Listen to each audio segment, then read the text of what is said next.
बिस्मिल्लाहिर्रहमानिर्रहीम अस्सलाम वालेकुम। डॉक्टर मुनव्वर हुसैन आपके पेश खिदमत है। ट्रंप ने ज़ेलेंस्की की बेइज्जती क्यों की? आखिर ये एम्बैरसमेंट ज़ेलेंस्की को क्यों हासिल हुई? दूसरा सवाल आज के वीलॉग का है कि ट्रंप की पॉलिसी क्या है और ये ब्रेकअप है ट्रेडिशनल अलायंसेस का जो कि यूरोप के साथ है। रूसी पॉलिसी, रूस के हवाले से क्या पॉलिसी है? क्या एक बार फिर दूसरी जंग अजीम के बाद कुर्बतें बढ़ रही हैं? तीसरा सवाल यह है कि रूस और यूरोप का मुस्तकबिल क्या है? उसके अलावा यूरोप और अमेरिका के ताल्लुकात कहाँ खड़े होंगे? चौथा यह कि क्या चीन इस सारे सूरत हाल से फ़ायदा उठाते हुए आलमी सियासत के नए खदोखाल को रोशनास करवाएगा दुनिया की सियासत में? और दुनिया के जो कमज़ोर होते हुए इदारे हैं इस आलमी सियासत के और मईशत के, क्या चीन अपने इदारों को वहाँ पे लेकर आएगा? ये वो सवालात हैं जिनके जवाबात मैं आज के व्लॉग में देने की कोशिश करूँगा। सबसे पहले तो ये समझते हैं कि प्रेसिडेंट ट्रंप की पॉलिसी क्या है। प्रेसिडेंट ट्रंप की पॉलिसी है न्यू मर्केंटाइलिज्म। और जब मैं न्यू मर्केंटाइलिज्म की बात करता हूँ तो ये मर्केंटाइलिज्म की रिवाइज्ड पोजीशन है। और इस पोजीशन के मुताबिक अगर आप मर्केंटाइलिज्म को पहले मैं डिफाइन करूं कि मर्केंटाइलिज्म कहते हैं कि जब आप अपनी वेल्थ एंड पावर को बढ़ाने की कोशिश करते हैं अपनी पॉलिसीज के थ्रू। और न्यू मर्केंटाइलिज्म में जहां पे आप अपनी एक्सपोर्ट को इनकरेज करते हैं, उसको सहारा देते हैं कि आपकी बरामदात ज़्यादा से ज़्यादा हों और आपकी दरामदात जो हैं वो कम से कम हो, ताकि आप अपने पैसे को बचा सकें और अपनी ताकत का इजाफा कर सकें। इस हवाले से कहा यह जा रहा है, जो तनकीद है ट्रंप की पॉलिसी के ऊपर, वो ये कि ट्रंप आइसोलेशनिज्म की तरफ जा रहा है। जब वो इदारों के साथ डील लिंक हो रहा है, वो पुराने अलाइंसेस को तोड़ रहा है, वो जो दुनिया के इंस्टीट्यूशंस हैं, चाहे वो क्लाइमेट चेंज के हवाले से हो, चाहे नेटो के हवाले से हो, वो उनसे अपनी जिम्मेदारियों को दस्तबरदार कर रहा है। तो क्या अमेरिका आइसोलेशनिज्म में जा रहा है? और अगर वो आइसोलेशनिज्म के अंदर जा रहा है तो इस तरह से खला पैदा होगा जिसको चीन पुर करेगा। बात यह है कि अमेरिका की तारीख को अगर आप बड़े ध्यान से देखें तो ये कोई अमेरिकन तारीख में ये पहली बार नहीं हुआ। अमेरिका की शुरुआत उसके फाउंडिंग फादर्स ने की और उसमें सबसे मशहूर नाम जेफरसन का है। जब वो प्रेसिडेंट बने और प्रेसिडेंट बनने से इवन पहले से जो उनका फलसफा था वो ये था कि हमें यूरोप की पावर पॉलिटिक्स, डर्टी पॉलिटिक्स जिसे वो कहते थे, इसका हिस्सा नहीं होना चाहिए, बल्कि दुनिया के लिए मॉडल होना चाहिए। हमारी एक स्मॉल नेवी हो और इस स्मॉल नेवी के थ्रू हम अपने ट्रेड को सिर्फ फ़रोग दें। तो वो आइसोलेशनिज्म नहीं थी, वो तजारत चाहते थे, लेकिन वो तजारत जो है उन ममालिक के साथ चाहते थे और वहाँ पे इंटरवेंशन किए बगैर चाहते थे। और वो यूरोप की जो पावर पॉलिटिक्स थी, कॉलोनाइजेशन की जो पॉलिटिक्स थी, मर्केंटाइलिज्म की जो पॉलिसी थी, जिसके तहत मुफ्त में जाके रिसोर्सेज आप उठाएं और उसके बदले आप कुछ न दें, उस सियासत से वो अपने आप को दूर रखना चाहते थे, क्योंकि अमेरिका खुद बरतानिया की कॉलोनी रह चुका था। दूसरा यह कि पूरा जो 19वीं सदी थी उसके अंदर अमेरिका आइसोलेट रहा। इसका मतलब यह नहीं था कि उनकी तजारत नहीं थी, उनके डिप्लोमेटिक रिलेशंस नहीं थी, उनकी वेस्टवर्ड खुद अमेरिकन कॉन्टिनेंट में एक्सपेंशन नहीं चल रही थी, ये सारा कुछ हो रहा था। लेकिन उस वक्त भी ये पॉलिसी थी कि हम पावर पॉलिटिक्स का हिस्सा नहीं बनेंगे। और सबसे बड़ी वजह यह थी कि उस वक्त अमेरिका कमजोर भी था और फिर अमेरिका एक नजरिए के तहत बना, इनलाइटनमेंट के तहत बना, प्रोटेस्टेंटिज्म के तहत बना, जिसके बायस अमेरिका अपने आप को यूनिक रखना चाहता था। एक्सेप्शनलिज्म का कॉन्सेप्ट बड़ा भरपूर अंदाज से उनके जहनों के अंदर भरा हुआ था। तीसरा ये कि खुद प्रेसिडेंट जो विल्सन थे वो खुद चाहते थे कि दुनिया के अफेयर्स में उनका ताल्लुक हो, उनकी मुदाखलत हो, उनका लेना देना हो। लीग ऑफ नेशंस भी उन्होंने बनाई, लेकिन अवाम नहीं चाहती थी। और ये खूबसूरत है लिबरलिज्म की। लिबरलिज्म चाहता है कि दुनिया में जंगो जदल आप किस तरह से ख़त्म करेंगे, उसमें एक चीज़ वो ये बताता है कि you need to follow the public opinion. Because ज़्यादातर लोग जो हैं वो जो फैसला करते हैं वो अमन की तरफ करते हैं, बिकॉज ज़्यादातर लोग खुशहाली चाहते हैं। खुशहाली अमन में मुजम्मर है, जंगो जदल में नहीं, जहाँ पे अमवात होती हैं, पेन है, डेथ है, डिस्ट्रक्शन है। इसके बाद पोस्ट कोल्ड वार में भी ये सजेशन दी गई थी कि हमें अब दुनिया के अफेयर से पीछे हटना चाहिए और दुनिया में जितनी मिलिट्री बेसिस थी तकरीबन उसकी आधी प्रेसिडेंट क्लिंटन ने कम कर दी थी और सिक्योरिटी से तवज्जो इकोनॉमिक प्रॉस्पेरिटी की तरफ लगा दी गई थी, जिसके तहत ग्लोबलाइजेशन और रीजनलिज्म का फ़रोग जो है उसको देने की कोशिश की गई। अब अगर आप यूएस की ट्रेडिशन देखें तो यूएस की ये ट्रेडिशन कि जिसमें इंटरवेंशनिस्ट पॉलिसी होगी, जिसके अंदर आप दुनिया के साथ अंदर उनके मामलात में मुदाखलत करेंगे, नए इदारे बनाएंगे और फिर उसमें जो राइजिंग पावर या चैलेंजिंग पावर से उनको कंटेन करेंगे, ये दूसरी जंग अजीम के बाद वजूद में आई जब मिस्टर एक्स के नाम से जॉर्ज कैनन ने एक लेटर लिखा जिसमें सोवियत कंटेनमेंट की बात की गई, अलाइंसेस के बनाने की बात की गई। और इसकी शुरुआत होती है ग्रीस और टर्की के अंदर जो सोवियत इंटरवेंशन कहा जाता है, जब उन्होंने मुदाखलत शुरू की तो उस पे हैरियस ट्रूमैन जो उस वक्त के प्रेसिडेंट थे, उन्होंने कहा कि हम आर्म्ड माइनॉरिटी का ध्वंस पीसफुल मेजॉरिटी पे बर्दाश्त नहीं करेंगे, जिसके खदोखाल फिर अमेरिकन डिप्लोमेट्स ने बनाना शुरू किए, जिसमें अव्वल नाम जॉर्ज एफ कैनन का आता है जो कि उस वक्त सोवियत यूनियन के अंदर अमेरिका की तरफ से सफ़ीर थे और इंटेलेक्चुअली बड़े एक साउंड आदमी थे। लेकिन उस दौरान भी जब दूसरी जंग अजीम ख़त्म हुई, दूसरी जंग अजीम से पहले भी रूस और अमेरिका के ताल्लुकात बड़े कुर्बत वाले थे, बल्कि जंग ख़त्म होने के बावजूद काफ़ी सालों तक पोस्ट वार कोऑपरेशन की बात होती रही रूस और अमेरिका के दरमियान में। लेकिन फिर मैकार्थीइज्म आता है और मैकार्थीइज्म के बाद जब स्पेशली प्रेसिडेंट आइजनहावर आते हैं तो वो इस कंटेनमेंट पॉलिसी को और एरिया ऑफ इन्फ्लुएंस को प्रॉपर्ली डिफाइन करने की कोशिश करते हैं। तो उस वक्त भी ये मौजूद था। इसके साथ साथ जो अलाइंसेस का तब्दील करने का मामला है यूरोप का, ये भी नया नहीं है अमेरिका की तारीख में। अमेरिका ने हमेशा अपने अलाइंसेस को तब्दील किया, जबकि कोल्ड वार जब ख़त्म हुई तो उस वक्त खलमे खलीलजाद जो कि यूनिलैटरलिस्ट हैं, वो चाहते हैं कि अमेरिका यूनिलैटरल एक्शन ले, बिकॉज अमेरिका के पास ये कैपेबिलिटी मौजूद है। अमेरिका का डिफेंस बजट 840 बिलियन डॉलर्स का है, जबकि अमेरिका की टक्कर की जो पावर दुनिया में जिसके बारे में बयानियां दिया जाता है वो चीन का दिया जाता है, लेकिन चीन का डिफेंस 260 बिलियन डॉलर्स है। पूरे यूरोप का जो है वो भी तकरीबन इतने ही करीब आके पड़ता है, इससे ज्यादा डिफेंस बजट है नहीं। इंडिया का अगर आप देखें तो 72 बिलियन डॉलर्स हैं। तो अमेरिका इन सारी मौजूदा ताकतें, चाहे वो मिडिल रेंज पावर्स हों या मेजर पावर्स हों या डोमिनेंट पावर्स हों, उसमें अमेरिका बहुत आगे है और बहुत फासला आपको एक नजर आता है। उस फासले को देखते हुए अगर ये तस्वर किया जाए कि अमेरिका को एक चैलेंज पोज किया जाएगा तो वो चैलेंज कोई खास नहीं है। तो खुद एक चैलेंज ये था कोल्ड वार के ख़त्म होने पे कि अमेरिका की अब नई पॉलिसी क्या होनी चाहिए, जिसमें ये सजेस्ट किया गया खलमे खलीलजाद की तरफ से कि अमेरिका को यूनिलैटरल एक्शन लेनी चाहिए, because America has unprecedented power, Roman empire से भी ज़्यादा पावर है। और फिर इसमें एक रियलिज्म प्लस की भी थीरी आई थी, जिसके मुताबिक ये था, जो कि रिचर्ड हास ने दी थी, कि अगर अलाइंसेस बने भी तो उन अलाइंसेस को लीड कम से कम अमेरिका करे। तो आज अमेरिका जो अपनी तब्दील करते हुए नजर आ रहा है अलाइंसेस अपने मफादात के मुताबिक, एग्जैक्टली ये रियलिस्ट पैराडाइम इसको डिफाइन करता है, जिसमें अनार्किक वर्ल्ड में सिर्फ आप सेल्फ हेल्प की बात करते हैं, इसमें सर्वाइवल ऑफ द फिटेस्ट की बात की जाती है। और सर्वाइवल ऑफ द फिटेस्ट में अगर कोई कमजोर है तो वो शिकस्त खा जाता है, उसे कोई भी नहीं बचा सकता। और हेनरी किस पॉलिटिक्स अमंग नेशन के अंदर ये कहा जाता है कि whatever the aim of nation may be, but ultimate aim is to have power, to increase power and to demonstrate power. तो लिहाजा ये बात इसीलिए कही जाती है कि अनार्किक सिस्टम में रियासतें सिर्फ अपने मफाद की बात करती हैं। तो प्रेसिडेंट ट्रंप जो कुछ कर रहा है वो अपने मफाद की बात कर रहा है, और इसमें यूक्रेन मुकम्मल तौर पे शिकस्त खा गया है। यूक्रेन दो बड़े पावर्स के दरमियान में एक मोहरे के तौर पर इस्तेमाल हुआ है, जो कि प्रेसिडेंट ज़ेलेंस्की को इसका अंदाजा नहीं हुआ।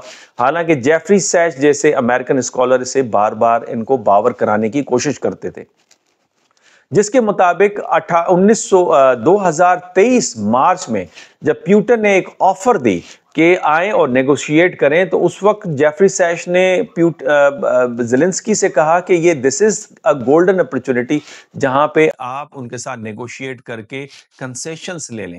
आज जिस पोजीशन में ज़ेलेंस्की है, जो प्रेसिडेंट ट्रंप ने जिस तरह उन्हें कहा कि तुम्हारे पास कोई कार्ड नहीं है बार्गेनिंग करने के लिए, इसमें बिल्कुल एक हकीकत है। चूंकि अगर आप देखें तबाही का हाल तो एक आपको एक लंबी फहरिस्त मिलती है, तकरीबन 43,000 किलोमीटर का रोड नेटवर्क का इंफ्रास्ट्रक्चर कंप्लीटली तबाह है, जो कि $100 बिलियन का बनता है। कॉमर्स एंड इंडस्ट्री की हालत ये है कि उसे $175 बिलियन का लॉस हुआ है, वो तबाह बर्बाद इंफ्रास्ट्रक्चर हो गया है। अगर आप अमवात की बात करें तो 45,000 फौजी मारे जा चुके हैं और 1,75,000 से लेकर या 74,000 से लेकर तकरीबन 4,20,000 तक जो सिविलियंस हैं वो इस जंग का शिकार हो गए हैं 3 सालों के अंदर। और 3 सालों में जो जीडीपी जीरो पे आके खड़ी होगी, और पहले साल ही 33% जीडीपी गिरावट का शिकार थी। कहने का मकसद ये कि मुकम्मल शिकस्त नजर आती है, और फिर नफसियाती तौर पे जब आपके साथी आपके साथ न खड़े हों तो उस सूरत में आपकी फौज किस तरह से लड़ेगी।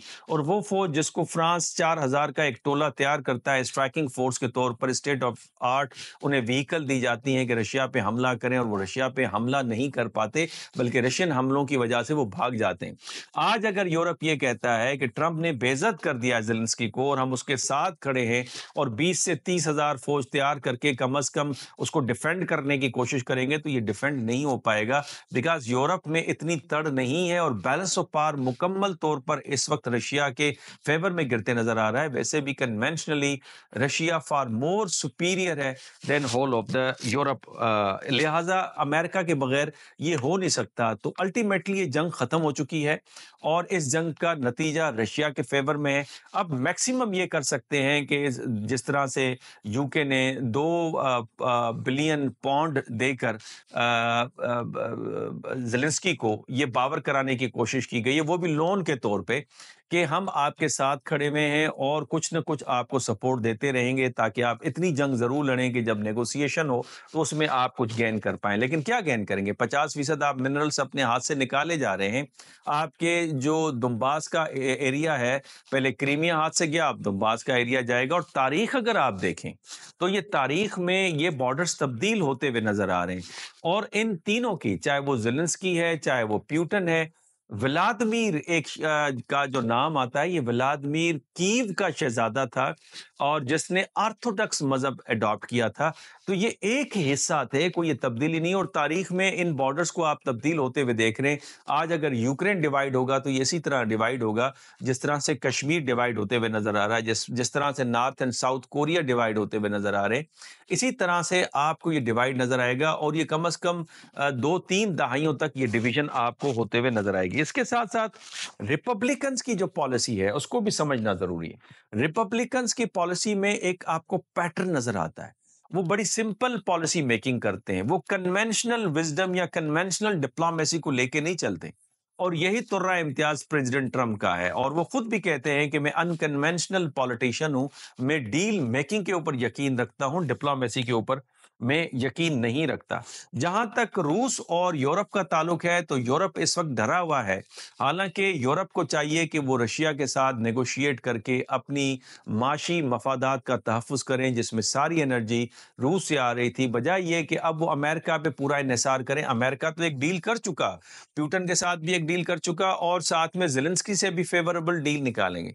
यूरोप के हक में यह है कि बजाय अपनी इकोनॉमी को डाइवर्सिफाई करने के, इंडिया की तरफ देखने के, जो फायदा किसी हद तक होगा लेकिन ज्यादा नहीं होगा, बिकॉज इंडिया की बाइंग कैपेसिटी वो नहीं है जो अमेरिकन लोगों की बाइंग कैपेसिटी है।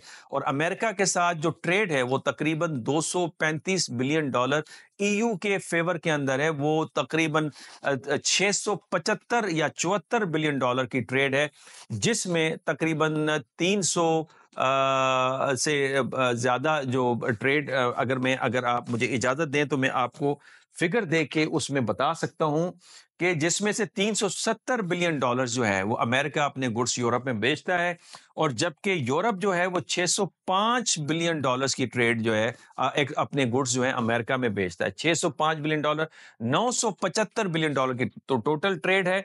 और अगर इसका आप देखें तो ये ईयू के भारी भरकम फेवर में जाती है। तो ईयू को अपनी ट्रेड बचाने की जरूरत है, नेगोशिएट करने की जरूरत है, न कि वो इस वक्त चपकलश लेने के मूड के अंदर आए। जहां तक चीन का ताल्लुक है, तो चीन के बारे में मैं बड़ा क्लियर हूं चीन की अगर तारीख देखेंगे तो चीन एक तो वाइज ओल्ड मैन की तरह बिहेव करता है, नंबर वन। नंबर टू, वो कभी भी किसी इलाके को उसने तारीख में कॉलोनाइज नहीं किया, हालांकि वो पावरफुल रहा। स्पेशली उसकी नेवी 1500 के अंदर बड़ी पावरफुल नेवी थी दुनिया के अंदर। इसके साथ साथ चीन का असल मसला ये नहीं है कि दुनिया के स्ट्रक्चर को तब्दील करे।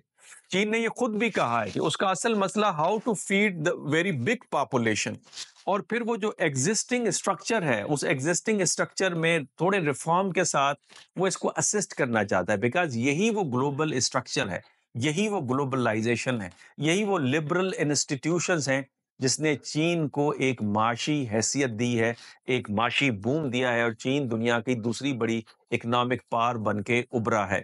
तो लिहाजा चीन इसको इस वक्त तब्दील करने के मूड में मुझे नजर नहीं आता। ट्रंप की जहां तक पॉलिसीज हैं, मैं आखिरी बात करूंगा, वीलॉग लंबा हो रहा है। ट्रंप ने इससे बहुत कुछ हासिल किया है। अगर मैं एक छोटी सी लिस्ट आपके सामने रखूं तो इससे आपको अंदाजा होगा कि इस सारी कार्रवाइयों में ट्रंप को क्या मिला। नंबर वन ये कि ट्रंप 20% जो बजट का खसारा है उसे कम करने का प्लान बना रहा है। नंबर दो ये कि यूरोप के साथ जो ट्रेड है उसमें जो खसारा है $235 बिलियन का, उसको कम करने की बात कर रहा है। और इसी वजह से चीन के साथ जो टैरिफ है वो तो 6% है, पहले 60% की बात हुई, फिर 10 पे आई और फिर 6 पे चली गई, लेकिन यूरोप के हवाले से 25% टैरिफ की बात जो प्रेसिडेंट ट्रंप ने कल कही है।